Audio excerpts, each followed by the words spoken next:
rejubila-te em Deus. E eu vou trazer aqui um pedacinho do que eu li e que eu vou tentar desenrolar aqui para a gente conversar, tá, gente? É uma conversa, não é? Depois a gente fica nervosa. É uma conversa que nós vamos ter. Então, Joana, no livro diz assim: consciente da responsabilidade que te dizem respeito, não te imponhas pela rigidez. Os teus valores morais serão a tua identificação e o cartão de crédito da tua existência. Estás convidado a servir. Não é estabelecer diretrizes estritas para os outros, especialmente se te encontras servindo na seara de Jesus. E sempre te proporciona chances novas, mesmo quando mal baratastes aquelas que te foram anteriormente concedidas. Fácil é ser inflexível para com o próximo e difícil submeter-se à situação equivalente quando se altera a circunstância e mudam-se os padrões apresentados. Dialoga, ouve e abre-te a novos conceitos e proposituras, de forma que adquiras a faculdade de gentileza indispensável ao êxito de todo e qualquer empreendimento humano. No dia a dia da existência, sempre ocorrem fenômenos inesperados que alteram a programação mais bem estabelecida, que exige mudanças de rumo, formulações novas e necessárias. O imprevisto é uma forma de intervenção das leis soberanas, que sejam diferentes opções, diferente opção para o comportamento saudável. Não sejas, desse modo, aquele que cria embaraços, embora as abençoadas intenções de que te encontres revestidos. Todos são úteis numa equipe e importantes no conjunto de qualquer realização. E aí, a gente vai falar sobre a flexibilidade dentro dessa palavra de Joana. A gente vai falar, eu escolhi falar sobre a flexibilidade e a preparação para o nosso desencarne, que também é uma flexibilidade.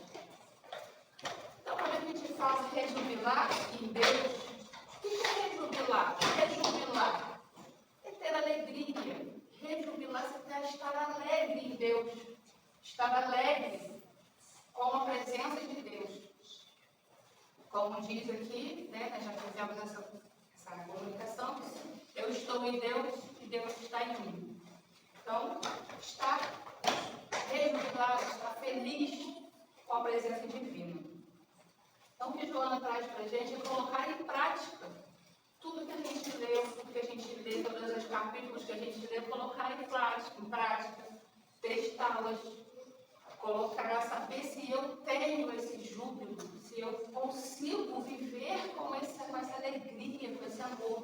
Ninguém é 100% alegre o tempo todo, mas a gente tem que ter os olhos alegres. Às vezes, quando a gente lê o livro da Joana, a gente não se sente capaz. A gente fala assim, nossa, que livro difícil, não estou entendendo nada. Mas e aí a gente faz o quê? Joana é uma conselheira, é uma psicóloga. Então a gente traz esses ensinamentos dela para o nosso dia a dia, dentro da visão da doutrina espírita. Quando a gente traz para o nosso dia a dia, a gente não leva tão ao pé da letra. Por que a gente acha difícil? A gente tem que levar ao pé da letra.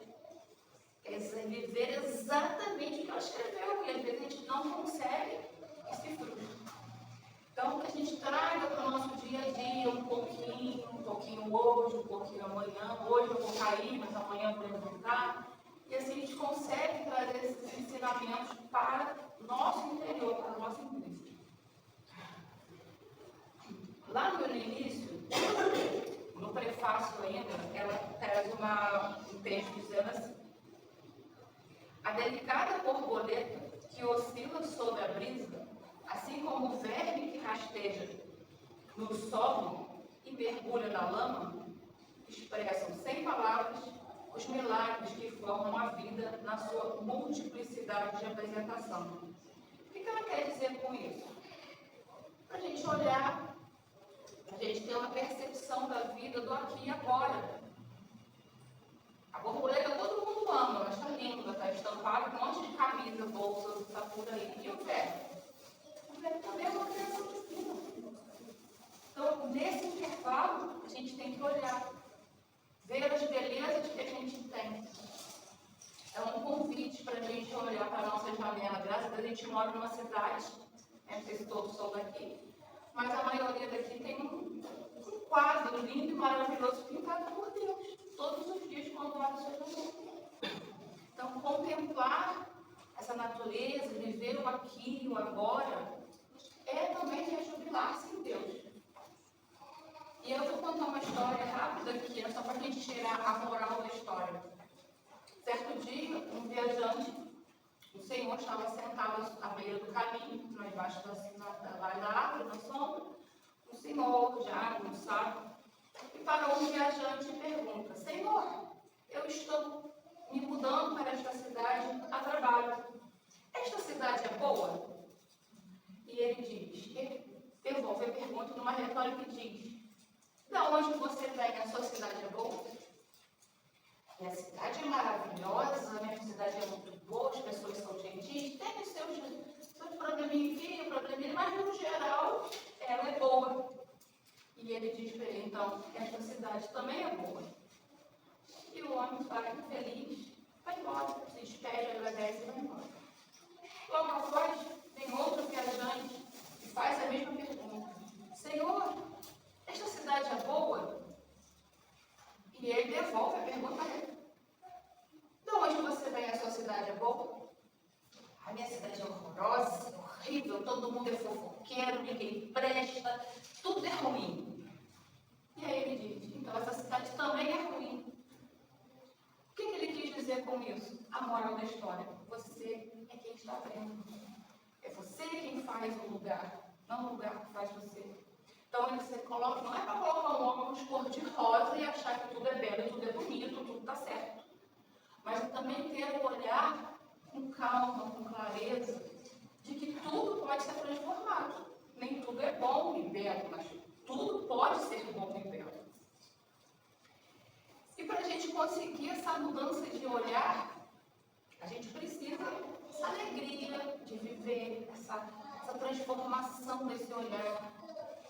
E aí, ela traz isso dentro do livro. E a gente precisa, para ter essa mudança, o que a gente precisa? Ser flexível. Porque ser flexível nos dias atuais é ser louca. Por quê? Todo mundo quer impor a sua vontade. Ninguém mais quer ser flexível, ninguém mais quer ser maleável diante de algumas situações que a gente vive. Mas vivemos aqui, outra hora estamos aqui, e a gente está sempre nessa onda. As questões mais fáceis para nós, aquelas do dia a dia, aquelas corriqueiras, aquelas que acontecem sempre, a gente tira de letra. Não, tranquilo, para resolver. Às vezes dá um pouquinho de pressa um pouquinho aqui, mas aperta aqui, aperta ali, você consegue resolver. Mas e quando essa situação sai do controle? Sair um pouquinho do que você acha que você tem o controle, o que a gente faz? Na hora, eu quero um livro desse tamanho. A gente fica igual criança, fazendo pirraça, fazendo birra, achando que, até para aquela criança que briga porque não quer emprestar o brinquedo, ou porque espalhou tudo e não quer guardar, esperando que a mãe vai guardar. E a gente, quando a gente cai alguma coisa do nosso controle, do controle que a gente acha que tem, é isso que acontece. A gente odeia o outro e se odeia. Nesse momento é onde entra a flexibilidade. Cadê? Onde que ela está guardada dentro da gente? E aí, a pergunta: até que ponto nós estamos dispostos a mudar? Essa flexibilidade, vamos botar aí quem faz academia, quem não faz, quem faz caminhada, ou vamos apenas imaginar. Como é que você vai fazer uma caminhada com a mochila nas costas super pesada? Está cansado. Como é que você vai fazer um exercício de flexão, de alongamento com bolsa? Não dá. Então, para a gente ser flexível, para a gente poder dialogar com o outro, a gente tem que soltar muita coisa. Tem coisa que não serve mais para a gente, para insistir em carregar. A dureza, a ignorância. Não a ignorância de ser letrado, mas a ignorância de sentimentos, de se conhecer.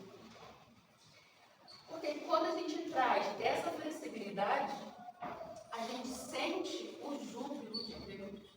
A gente se rejubila, a gente se sente feliz. Tem coisas que aí, até que ponto a gente tem o controle dessa flexibilidade. Temos o controle sobre essa flexibilidade? Nós temos o controle das coisas? Temos o controle de tudo? É real esse controle? E pensamos, né? Eu coloquei aqui nós mulheres, mas não só nós mulheres, mas os homens também se encaixam nesse perfil. Nós temos a ilusão de controlar o marido, nós temos a ilusão de controlar o filho, a gente tem a ilusão de controlar nossos colegas de trabalho, nossos amigos. Na roda de amigos eu quero controlar o que o outro vai falar, o que o outro vai vestir, você vai assim. Então, a gente tem dentro da gente essa imaginação de controle. A gente acha que a gente controla o pai, a mãe, todo mundo. Mas esse controle é nosso ou apenas uma ilusão criada pela nossa mente? Joana traz esse júbilo de alegria, é o olhar de flexibilidade. Flexibilidade em todas as questões, porque nem tudo vai ser resolvido nessa vida. Nem tudo a gente vai poder fazer. Nem tudo a gente vai conseguir realizar ou fazer nessa encarnação. Às vezes precisamos de muito, às vezes a gente precisa se burilar, a gente precisa se flexibilizar para resolver a situação X, situação Y. Então, esse controle, essa flexibilidade que nós precisamos, a gente é auxiliado e auxilia. A gente indica os livros, estudos. É um modo de flexibilidade. Se queremos flexibilidade, se queremos músculos, vamos para a academia. Queremos flexibilidade, vamos fazer um alongamento. E se eu quero me rejubilar, tem que ser flexibilidade. Tem que estudar, eu tenho que me melhorar. E aí, auxiliar é oferecer ajuda. Eu posso oferecer ajuda para o meu irmão, para o meu companheiro, para essas pessoas que eu julgo controlar. Posso oferecer ajuda. Eles podem aceitar ou não. Só que aí, às vezes, a gente tem essa falsa ilusão de controle e a gente quer fazer por. E fazer por não é ajudar.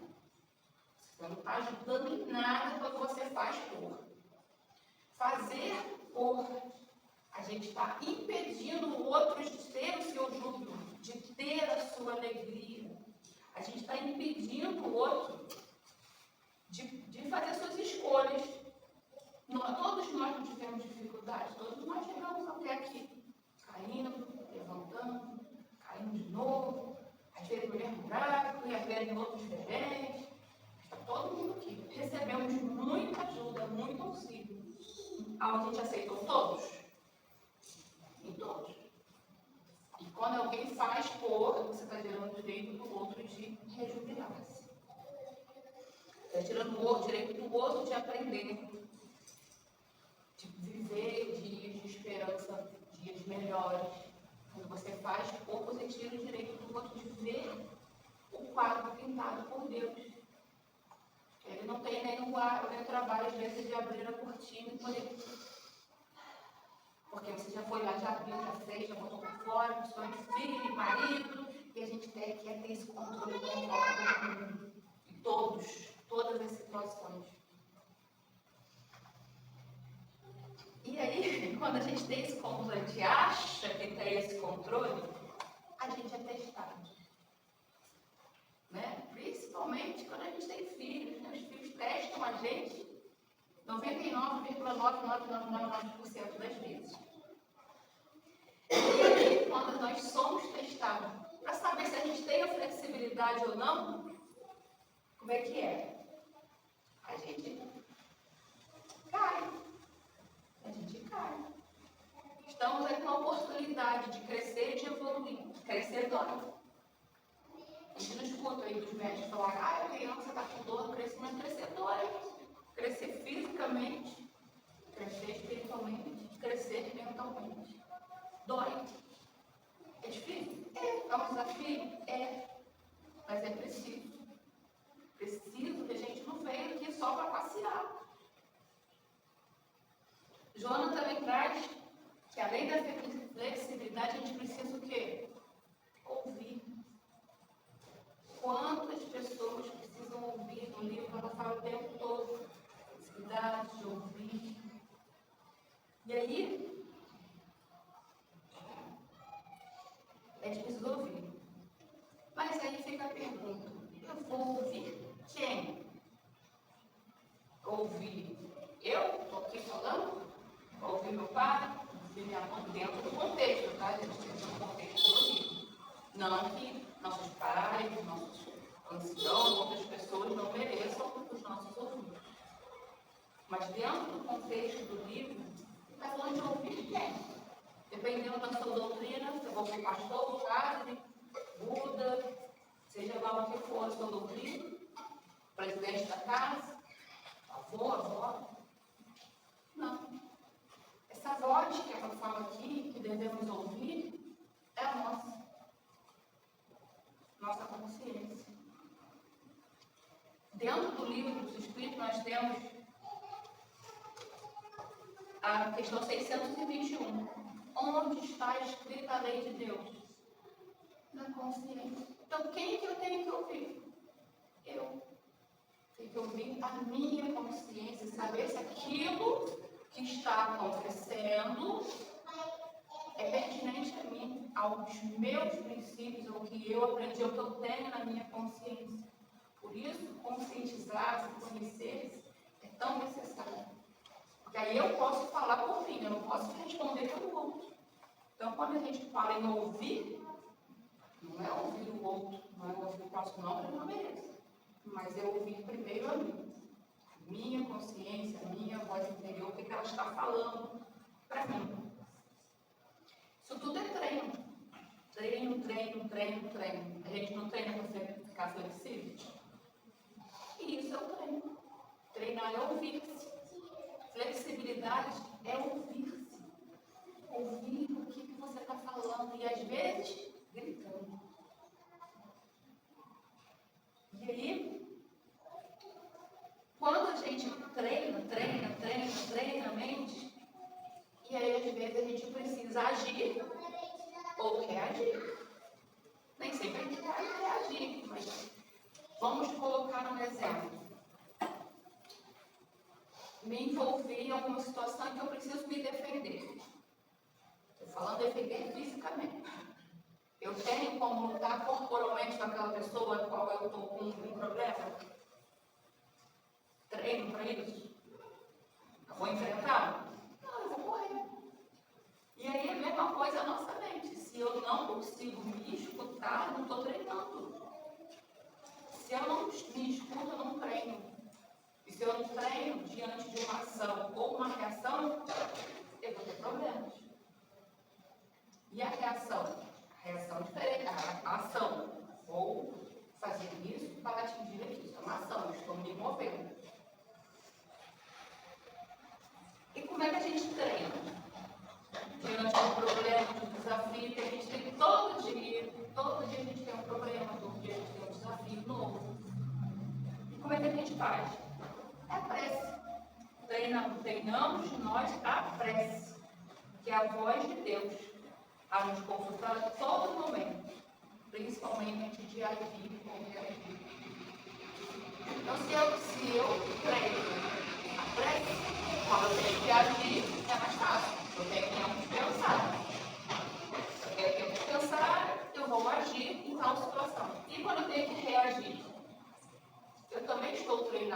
eu estou treinado e embasado na fé.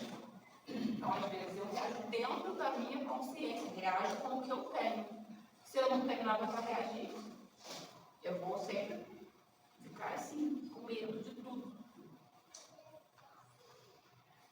E aí a pergunta que fica para a gente fechar essa parte da flexibilidade, nem tudo precisamos de respostas, nem tudo pede solução para hoje.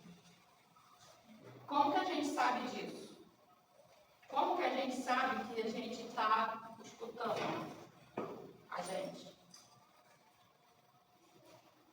A mentora está falando, não sou eu que falei, o João falou. A mentora está falando, os livros espíritas estão falando, as comunicações estão falando. Como saber se isso faz sentido? Exercitando. Sem o exercício da prece, sem o exercício da flexibilidade, a gente não consegue alcançar o que a gente deseja, que é sermos mais tranquilos, sermos mais pacíficos, não sermos o que causa a discórdia. Então, é exercitando. E da preparação para o desencarne, por que preparação para o desencarne tem a ver com flexibilidade? Para mim, tem tudo a ver. Por que a gente não fala sobre desencarne? Por medo, por crença, por tantas outras coisas que a gente tem por aí. Crenças, às vezes, que foram colocadas na gente quando a gente era criancinha. As tal das simpatias loucas que tinha que passar debaixo não sei da onde, subir lá e subir cá. E isso, por vezes, traz traumas que às vezes a gente vai levando, e acha que a gente, quando a gente chega na vida adulta, não é nada, mas é tudo. É tudo. Joana traz reflexões muito importantes sobre o desencarne nesse livro. A gente vê a oportunidade de ler, leia um capítulo por dia, pequenininho, os capítulos são pequenos, dá para você ler, refletir, bem interessante. O que é o desencarne? O espaço que nós temos entre nascer e desencarne é a vida. É um espaço. Nesse espaço nós ganhamos o quê? Intelecto, moral, intelecto físico, intelecto, de tantas outras coisas. A gente está se capacitando. A gente não estuda para se capacitar. A gente não vai lá, passa tantos anos na escola, na faculdade, para quê? Para se capacitar. Não que eu queira ser melhor do que eu, mas eu preciso me capacitar para produzir esse diálogo. Eu preciso me capacitar para fazer essa toalha, eu preciso me capacitar para um monte de coisa. Então, por que a gente não se capacita para desencarnar? A gente faz capacitação para tudo. A gente faz um monte de curso, um monte disso, um monte daquilo. E aí a gente não pensa no nosso desencarne. A gente vive numa roupagem, nosso corpo, ele é muito frágil. A gente é muito frágil. Se eu chegar aqui, decepar meu braço, eu vou ficar sem o braço. Não vai crescer o outro. Não tem como crescer. Eu não sou uma lagartixa para crescer o braço. Então, a gente tem que pensar nesse que a gente tem uma vida. E essa fragilidade do nosso corpo permite enxergar que a gente precisa cuidar do corpo da gente. Se eu tenho uma fragilidade no corpo, porque as distrações físicas traz para a gente uma impressão de durabilidade. A gente acha, hoje a gente consegue viver 80, 90, 100 anos. Tem gente aí já com 100 anos, tranquilamente, andando, caminhando, pegando peso, pegando musculação. Tem, vocês procurarem, tem. A gente não cuida. E aí, a gente acha que essa durabilidade, a gente não vai ser atingido pelo desencarne. Porque, eu sou saudável, eu não frequento o ambiente X, eu não frequento o ambiente Y, eu não faço isso, eu não faço aquilo, eu durmo cedo. Vemos aí experiências, né, de grandes mentes brilhantes que tiveram contribuições significativas para tudo, para estudo, para trabalho, para desenvolvimento de vacina, desenvolvimento de doenças, de cura de doenças. Mas eles também foram atingidos, muitas vezes, são vítimas. São vítimas de quê? De síndromes perversas do interior, que atingem o corpo físico. E às vezes a gente não se dá conta da fragilidade que nós somos. Nós somos frágeis. Quando a gente fala que a gente precisa de pensar sobre o nosso desencarne, não é pensar, eu vou morrer disso, eu vou morrer daquilo, eu vou morrer daquilo. Não é disso que a gente está falando. A gente fala das coisas, dos apegos afetivos, nossos cônjuges, nossos companheiros de vida. A gente fala do desencarne dos apegos afetivos, econômicos. Eu não me apego a nada, tudo aquilo que é. Mas e a glória, o poder de dominar? Isso também é apego. Às vezes a gente não tem apego a coisas físicas, mas eu tenho apego a pessoas, eu tenho apego à glória, sou glorioso, eu sou reino, isso aqui, eu que mando é tudo seu, vou pegar tudo, aí daí eu que mando. Então é a glória. Então às vezes a gente também se apega a isso, achar que a gente tem o poder de tudo. Quando a gente não tem o controle, igual a gente falou lá atrás, por isso que eu trouxe essa parte, porque não ter o controle de tudo que a gente acha que a gente tem é um esforço exaustivo. Cansa de um modo desnecessário. Desnecessário total. Controlar o outro cansa. Mantemos o corpo longe das doenças, dos perigos. Fazemos tudo isso. Mas aí acontece o desencarne coletivo. Chama a atenção de todo mundo. Acontece. E nós vivemos num mundo de provas e expiações. E quando acontece com a gente? Tem pessoas, como eu falei, tem pessoas que têm uma participação magnífica. Mas o seu interior, como é que está? Será que ele abria a janela de manhã e contemplava a natureza? Ele tinha tempo para pensar nele? Tiveram contribuição, tiveram pessoas que contribuíram, tenho nem palavras para descrever com quanto eles contribuíram para a nossa evolução como espécie. Mas e o seu interior? Aí são acometidos por doenças que hoje, né, a gente tem estudos de depressão, ansiedade, distúrbios mentais, que são desenvolvidos aqui dentro. Foi eu que disse isso, fez um ano. E aí vemos também pessoas que do nada, né, saudáveis, fortes, do nada, desencarnaram. Como é que você explica? Então, quando chega a finitude do que a gente tem, que é o nosso fluido vital, então não adianta a gente querer fazer coisas para as pessoas contribuir, fazer, correr do dia, eu faço, acontecer, mas não tem tempo para si. Não olha para dentro, não abre a janela e contempla as paisagens de Deus. Elizabeth Ross, eu não sei falar o segundo nome dela, gente. Eu acabei vendo o nome para vocês verem, não sei como é que fala. Ela estudou a tanatologia, que é a ciência que estuda a morte. E a Elizabeth Ross constatou a imortalidade do espírito. Olha que interessante. Eu achei isso muito legal, porque ela constatou que o espírito ele é vivo. E quanto que é importante a preparação do seu enfrentamento, que prossegue na vida além de tudo. Então, se eu prossigo do lado de lá, a pergunta que eu tenho que fazer é: para que eu preciso meditar sobre o meu desencarne? Sofrer por antecedência? Porque isso que as pessoas falam, você fala, você já pensou, mas não é pensar, né? Como eu disse, pensar como. Mas é pensar para quê? Sofrer por antecedência? A resposta é não. Não é sofrer por antecedência.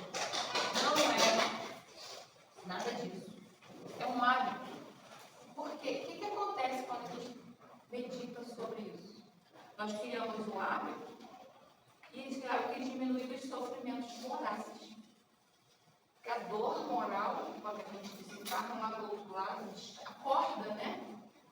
Se a gente planeja a nossa reencarnação com vitalidade, com paz, com amor, a gente não planejou isso lá do outro lado para vir para cá? Por que a gente não planeja aqui para lá? É a mesma coisa. Nós vamos estar em estados vibratórios diferentes. Agora eu estou aqui vibrando com os próprios expiações, estou encarnado, preciso ter um corpo frágil, preciso do meu cuidado, porque aqui dentro habita o meu espírito, que é importante, é a casa dele. Preciso cuidar desse corpo. Então, por que eu não vou pensar na minha vida em tudo? Essa flexibilidade que a gente falou lá atrás se encaixa aqui. A flexibilidade de pensar.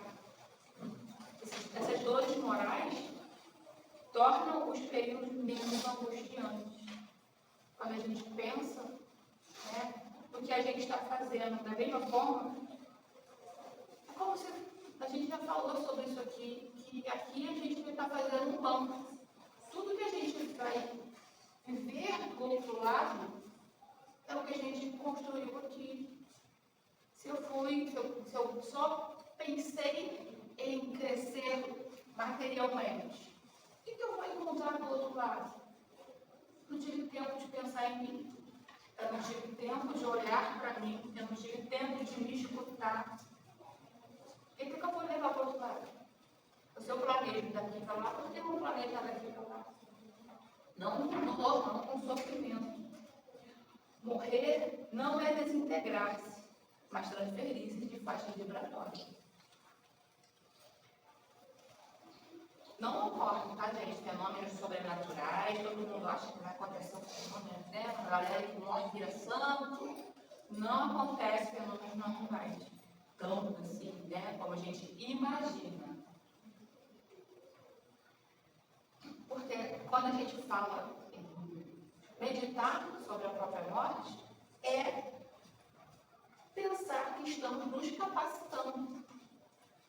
De novo, a capacitação. A gente se capacita porque a gente se faz merecedor disso. Nós merecemos chegar, acordar do outro lado, bem, acordar, almejando coisas melhores para nós. Vamos, às vezes, passar por alguns desafios, igual a gente passa por perto. A gente vai passar altos e baixos. Nem tudo são flores, não é para colocar o óculos cor-de-rosa. Quando Jesus enfatizou para a gente, conhecereis a verdade vos libertará, quer dizer o quê? Que se a gente, aquele que se mantém em desconhecimento da verdade, que é um espírito imortal, torna dolorosa e prolongada esse desencarne. Então, se a gente quer chegar bem, a gente deve imaginar essas coisas todas que a gente está falando. Porque muitas das vezes são teimosias. Volta a gente lá na criança. A gente é teimoso em relação à nossa vida espiritual, que a gente nega. Muitas vezes a gente nega a nossa vida espiritual. Cada um vai encontrar dentro de si essa resposta. Aí muitas vezes a gente nega. E aí as perguntas que eu vou deixar para a gente de reflexão é a seguinte: fazer uma revisão real, sem julgamentos, com a gente. Me sinto preparado e em condição equilibrada para enfrentar a desencarnação. Visto que sabemos que temos a ideia de espaço e tempo. Que ocorre. Mas que tenhamos a consciência de que isso um dia vai acontecer. Não é hoje, não é amanhã, mas é daqui a 100 anos, daqui a 20, daqui a 30, daqui a 40. Cada um na sua evolução. Mas que nós tenhamos essa ideia de que isso um dia irá acontecer. E eu estou preparado? Eu estou colocando o que no meu banco? O que eu tenho colocado no meu banco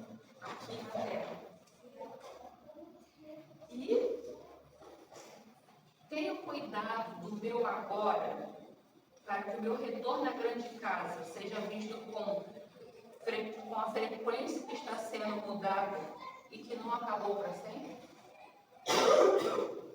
Será que eu tenho cuidado do meu agora? Tenho aberto a minha janela, tenho contemplado o Padre Divino, para que eu viva o meu agora, para que amanhã, lá na vida espiritual, eu entenda que não acabou? E com isso concluímos que a Joana de Ângelo quis trazer a consciência de que não há renovação sem atitude do seu passo. O seu. Eu não posso dar o passo de ninguém. Cada um vai dar o seu. No tamanho da sua perna, aonde tem coragem de pôr o pé, cada um dentro da sua evolução. Sem atitude do seu passo em direção à sua reforma. E o agradecimento, temos que nos agradecer, nós agradecer todo dia pelo nosso esforço. A gente se esforça. Todos os dias. A gente se esforça para ser melhor, o seu espírito melhor, a sua alma melhor. A gente se esforça e que a gente deseja que esses efeitos que a gente tanto deseja, eles também assim nos acompanhem após o nosso desencarne. Então, que possamos nós todos dar o nosso passo, cada um na sua evolução. Eu agradeço a todo mundo, espero que eu tenha passado aí alguma coisa para vocês. E recomendo o livro para quem puder estar lendo um capítulozinho bem pequenininho por dia e trazer essa interiorização desse livro é importante. Boa noite.